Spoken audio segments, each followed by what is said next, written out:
আসসালামু আলাইকুম, কেমন আছো সবাই? আজ এই ছুটির দিনে আমরা বাইরে বেড়াতে যাব আর পথ চলতে চলতে এমন কিছু অসাধারণ মানুষের গল্প শুনব যাদেরকে মহান আল্লাহ সুবহানাহু ওয়া তাআলা পাঠিয়েছিলেন আমাদের পথ দেখাতে। বলো তো তারা কারা? They are beloved prophets and messengers. আল্লাহ তাদের এমন কিছু স্পেশাল শক্তি দিয়েছিলেন যা আর কারো ছিল না। এই শক্তিগুলোকে বলা হয় মোজেজা। তোমরা কি জানো ঈসা আলাইহি ওয়াসাল্লাম কি করতে পারতেন? আল্লাহর হুকুমে তিনি জন্মান্ধদের চোখে হাত বুলিয়ে দিতেন আর তারা সঙ্গে সঙ্গে দেখতে পেত।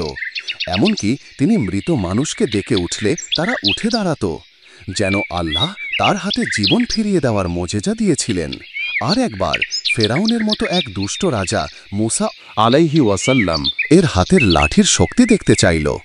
রাজার মজলিসে তখনকার সকল বিজ্ঞ জাদুকরদের নিয়ে আসা হলো।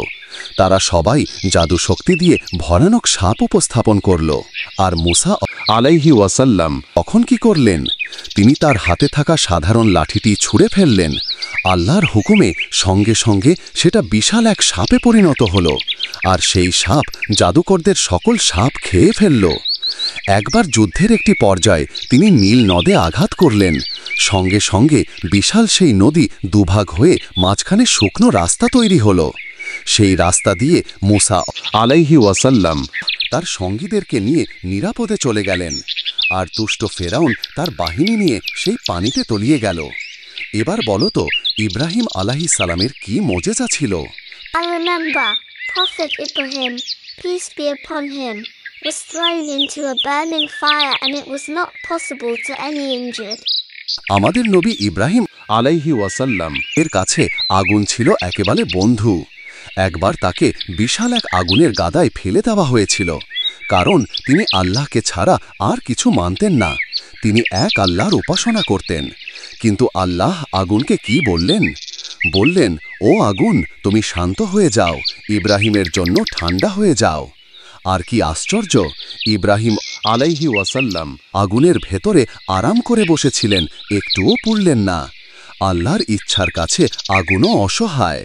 সব শেষে আমরা শুনব আমাদের প্রিয় নবী মুহাম্মদ সাল্লাল্লাহু আলাইহি ওয়াসাল্লাম এর কথা।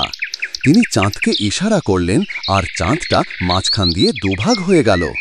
তবে নবী মুহাম্মদ সাল্লাল্লাহু আলাইহি ওয়াসাল্লাম সবচেয়ে বড় আর সেরা মোজেজা কোনটি জানো? সেটি হলো আল কোরআন। কোরআন মাজিদ হলো সেই কিতাব যা আমাদের সব কিছুর পথ দেখায়, আলো দেখায়। এটি আজও আমাদের সঙ্গে আছে, আগামীতেও থাকবে। তাই কোরআন হলো এমন এক মোজেজা যা আমরা প্রতিদিন নিজেরা দেখতে, পড়তে ও অনুভব করতে পারি। এটা হলো গোটা হিউম্যানিটির জন্য আল্লাহর দেওয়া একটি নেয়ামত।